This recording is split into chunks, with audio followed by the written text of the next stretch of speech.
Hello students, welcome to Magnet Brains. मैं रूपाली वर्मा आज आपके लिए लेकर आई हूं आपकी क्लास 12 की बुक अंतरा भाग 2 के प्रथम अध्याय के प्रश्न उत्तर। प्रथम अध्याय जयशंकर प्रसाद जी द्वारा रचित नाटक के दो गीत हमारे सामने प्रस्तुत हुए थे, देवसेना का गीत और कार्नेलिया का गीत। इन दोनों की व्याख्या हम इससे पहले वीडियो में कर चुके हैं, उनको देखिएगा जरूर, तभी आपको प्रश्न उत्तर का ठीक से आइडिया हो पाएगा कि क्या है। तो इस वीडियो में हम इस पाठ के प्रश्न उत्तरों को लेकर आए हैं, जिसमें दोनों ही हमारे गीतों के प्रश्न उत्तर हैं। तो सबसे पहले हम जो देखेंगे वो है देवसेना के गीत के प्रश्न उत्तर।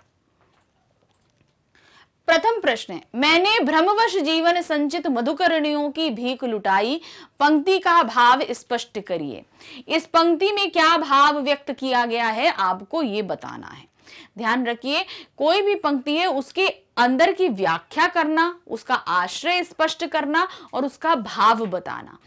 तीनों चीजें लगभग एक होती हैं, लेकिन तीनों चीजों में फर्क एक चीज होता है कि जब हम अर्थ बताते हैं तो हर एक चीज को पूरा प्रॉपर वे में बताने पड़ता है कि जो चीज बोली जा रही है वो और उसके पीछे छिपी हुई जो बात है वो सब आती है। और जब हम भाव स्पष्ट करते हैं तो हम फीलिंग को बताते हैं कि क्या फीलिंग निकल कर आ रही है। साथ ही ये सारी चीजें आपको अलग अलग तरीके से बतानी पड़ती है ये, लेकिन लगभग एक जैसा सेम रहता है। और जब हम आशय स्पष्ट करते हैं तो उसके पहले घटित हो चुकी कहानी, साथ में जो चीज पंक्ति दी है वो, और उसके बाद घटित हुई चीजों को हम सब पूरी तौर से बताते हैं। तो देखते हैं ये, मैंने भ्रमवश जीवन संचित मधुकरणियों की भीख लुटाई। इसका क्या, इस पंक्ति में कवि का आश्रय है कि जीवन में देवसेना ने यह सोचा था कि वह स्कंदगुप्त को पालेगी, लेकिन ऐसा नहीं हुआ। उसने बस जीवन भर उसकी यादें जोड़ी और उनको पाने की लालसा में पूरा जीवन निकाल दिया। पर अब उसने अपने आप को देश सेवा के लिए समर्पित कर दिया है।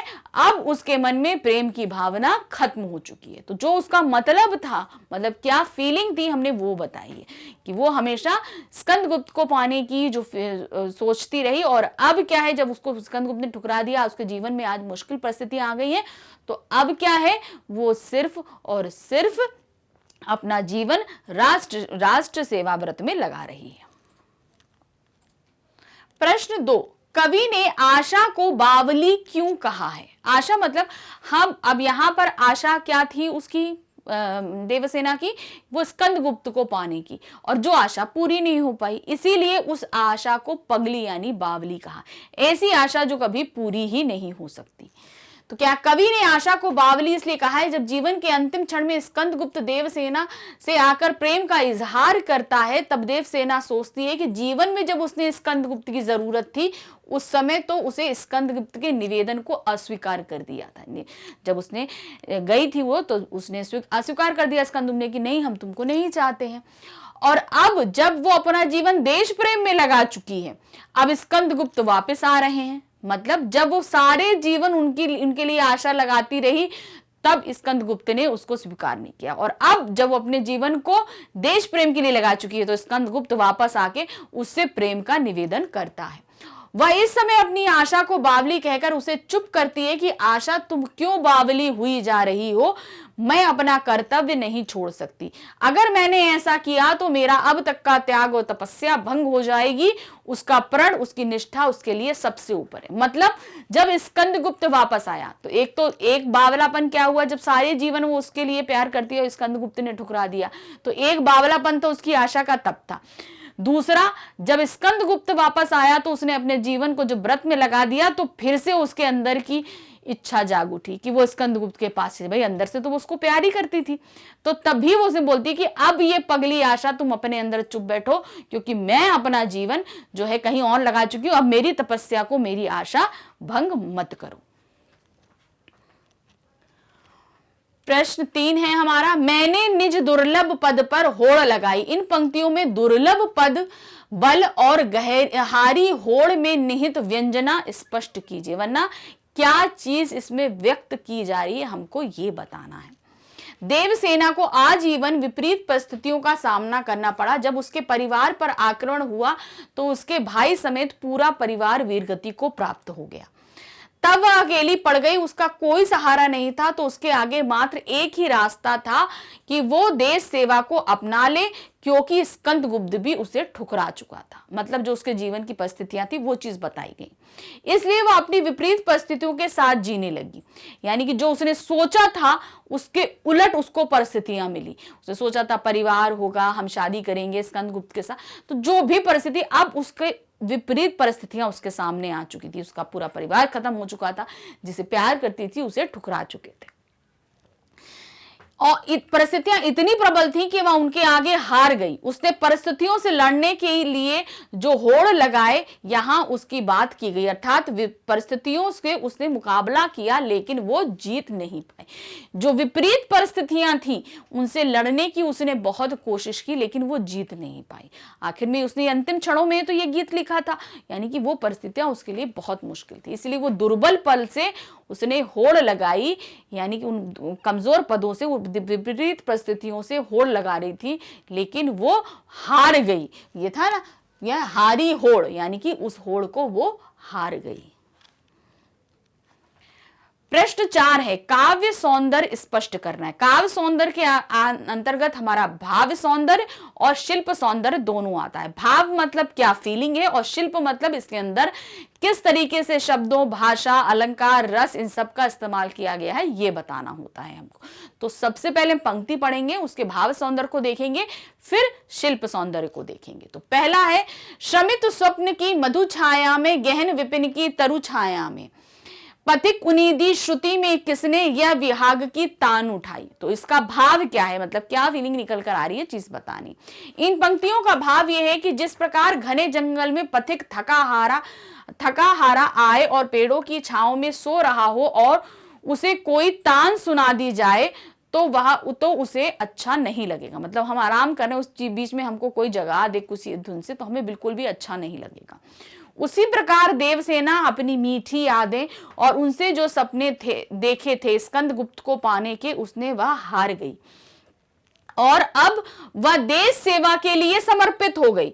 यहां वह अपने आप को पथिक के रूप में अभिव्यक्त करती है और कहती है कि अब उसे स्कंदगुप्त का प्रेम निवेदन अच्छा नहीं लग रहा है, यानी कि जो प्रेम निवेदन स्कंदगुप्त अब लेके आया है वो उसको बिल्कुल भी पसंद नहीं आ रहा है। अब इसका शिल्प सौंदर्य है क्या, खड़ी बोली का प्रयोग किया गया है, तत्सम शब्द प्रधान है इसमें, यानी तत्सम शब्दों का इस्तेमाल ज्यादा किया गया है। संगीतात्मकता है, यानी कि ये गाना है, तो यानी संगीत से भरपूर है। मधुर गुण है, मधुर गुण मतलब क्या है, इसको सुनने में जो हमें महसूस हो रहा है वो है माधुर्य। वियोग श्रृंगार एवं करुण रस है, यहां पर अपने प्यार से बिछुड़ी है इसलिए वियोग है, और करुण रस है क्योंकि इसके अपने किसी जो मृत्यु हो चुकी है उनकी भी याद है, इसलिए यहां पे वियोग रस भी है और करुण रस भी है। दूसरी पंक्तियां हैं हमारे पास, लौटा लो यह अपनी धाती, ये मेरी करुणा हाहा खाती, विश्व न संभाले यह मुझसे, इससे मन की लाज गंवाई। अब ये पंक्तियां दी गई हैं, इन पंक्तियों का पहले भाव और फिर शिल्प सौंदर्य देखेंगे। तो भाव क्या है, इन पंक्तियों का भाव ये है कि देवसेना कहती है कि हे स्कंदगुप्त, तुम अपनी वो धरोहर अर्थात वो मधुर कल्पनाएं मुझसे वापस ले लो। मैंने तुम्हारे याद में संजोई थी, तुम्हें पाने के लिए वह तुम मुझसे वापस ले लो, क्योंकि अब मेरा हृदय इसको और संभाल नहीं पा रहा। मेरी करुणा भी थक कर हार चुकी है और मैंने अपने मन की लाज भी गंवा दी है। अर्थात स्कंदगुप्त वापस आया तो उसने बोला था जो मेरे अंदर तुम्हारा प्यार था वो तुम वापस ले जाओ। क्यों? क्योंकि अब मैं उसके भार को सहते सहते बहुत ही थक चुकी हूं और अब मेरे अंदर उसको सहने की जो ताकत है नहीं बची है। अब इसका शिल्प सौंदर्य क्या है, मानवीयकरण किया गया है। यहां पर क्या है, प्रकृति के साथ अपने आप को सिमिलर किया गया है, इसलिए यहां पर मानवीयकरण हो रहा है। करुण रस है, वियोग श्रृंगार रस भी है, और लाज गवाना मुहावरे का इस्तेमाल किया। लाज गवाना क्या है, मुहावरे का इस्तेमाल है। तत्सम शब्द और खड़ी बोली का प्रयोग किया। जयशंकर प्रसाद की सभी रचनाओं में खड़ी बोली का इस्तेमाल करा जाता है, तो वो खड़ी बोली में ही उन्होंने लिखा है। प्रश्न 5 है, देवसेना की हार या निराशा के क्या कारण हैं? मतलब उसका क्या कारण है जो हार गई है, वो सारी चीजें हमें बतानी है। तो यहाँ क्या है, देवसेना महाराज बंधु वर्मा की बहन है, उसका सारा परिवार वीरगति को प्राप्त हो गया। अपने शादी के सपने को साकार करने के लिए वह स्कंदगुप्त के शरण में जाती है। जब पूरा परिवार खत्म हो गया तो वो गई कि भाई अब किसी से सहारा, तो वो स्कंदगुप्त के पास जाती है।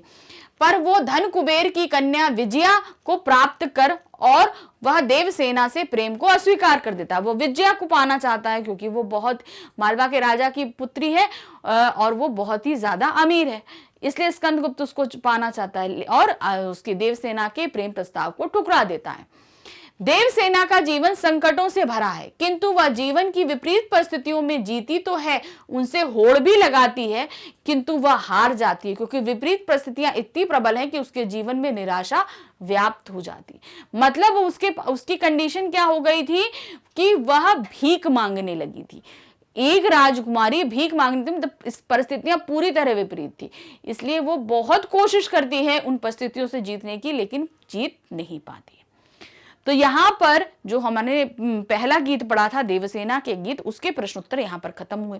अब इसके बाद जो दूसरा गीत था हमारा कार्नेलिया का गीत, उनके प्रश्नोत्तरों को हम देखते हैं।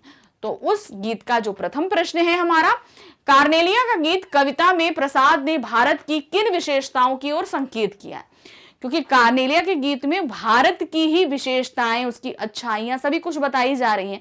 तो वो क्या क्या विशेषताएं थी? वो सारी विशेषताएं थी। हरियाली है, यहाँ के लोग जो हैं दूसरे लोगों को अपना लेते हैं, उनकी करुणा को अपना लेते हैं, उनको अच्छा महसूस कराते हैं। वो जितनी भी विशेषताएं हैं वो सभी हमें यहाँ पर लिखनी है। कार्नेली का गीत कविता में प्रसाद ने भारत की इन विशेषताओं की ओर संकेत किया है। सूर्य की लालिमा जब पेड़ों और वृक्षों की चोटी पर पहुंचती तो ऐसा लगता है कि वह नाच रही हैं। सारी हरियाली पर सूर्य की किरणों का प्रकाश पड़ते तब ऐसा लगता है मानो किसी ने मंगल कुमकुम बिखेर दिया हो।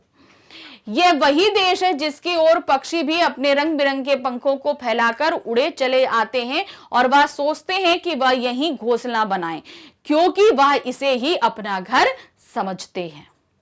फिर है, यहाँ के निवासियों के हृदय में करुणा के भाव रहता है और वह अपने दुखों को भूलकर उन लोगों को अपनाते व उनकी मदद करते हैं। यानी कि जो लोग दुखी आते हैं, यहाँ के लोग उनको अपना लेते हैं और उनके दुखों को कम करने की कोशिश करते हैं। इस देश की इतनी विशालता है कि सागर की लहरें भी इसके तट पे टकराकर आराम पाती हैं। यानी कि यहाँ पे इतना विशाल देश है कि यहाँ पर लहरें भी विश्राम करने के लिए आती हैं, यहाँ इतना अच्छा महसूस होता है। तो ये सारी विशेषताएं उन्होंने इस गीत के माध्यम से हमारे सामने रखी हैं। फिर द्वितीय जो हमारा प्रश्न है, उड़ते खग और बरसाती आंखों के बादल में क्या विशेष अर्थ व्यंजित है?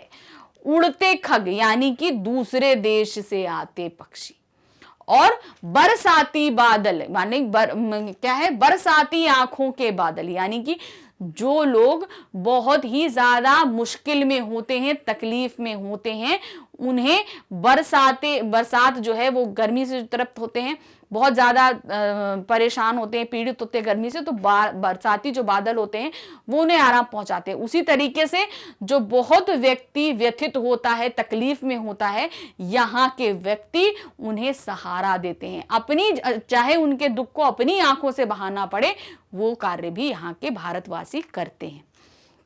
उड़ते खग से कवि कहना चाहता है कि पक्षी भी अपने रंग बिरंगे पंखों को फैलाकर भारतवर्ष पे अपना नीड़ यानी अपना घर समझकर अपनी इसकी ओर उड़े चले आते हैं। मतलब उन्हें भी यहाँ पे अपनत्व लगता है पक्षियों को, इसलिए वो यहाँ पर आते हैं और अपने बच्चों को वो यहीं घोंसला बनाकर जन्म देते हैं।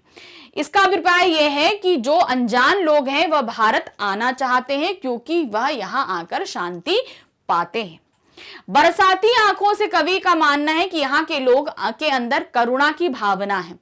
उनके अंदर भले ही कितने ही दुख हो, लेकिन वो बाहर से आए लोगों का दुख सुनकर उसको सुलझाने का प्रयास करते हैं, उन्हें सहारा देते हैं और उन्हें आशा की किरण दिखाते हैं। मतलब अपने अंदर चाहे जितने भी दुख हो, लेकिन बाहर से आ रहे लोगों को अगर कोई तकलीफ है तो उसे अपनाते हैं और उसे सुलझाने की कोशिश भी करते हैं। प्रश्न 3 है, काव्य सौंदर्य स्पष्ट कीजिए। अब यहाँ पर जो कार्नेलिया का गीत है इसमें भी पंक्तियां हैं, इसके भाव को स्पष्ट करेंगे और फिर इसके शिल्प सौंदर्य को भी देखेंगे।